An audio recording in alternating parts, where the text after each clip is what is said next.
mamlakatimizning 3000 yillik shonli tarixi va boy madaniyatining yangi O'zbekiston imkoniyatlarining yorqin ko'zgusi bo'lgan ushbu betakror va buyuk majmua barchamizga, butun xalqimizga muborak bo'lsin.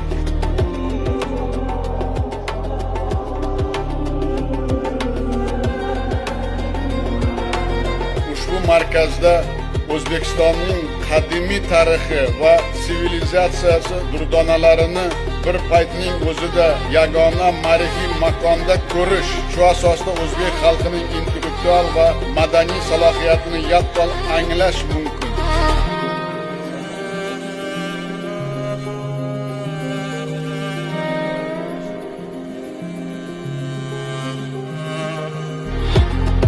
Tarix tilga kirgan, tarixdan saboq olgan joyda albatta bilim va ma'rifat, taraqqiyot va adolat bo'ladi. Hech qachon to'g'ri yo'ldan adashilmaydi.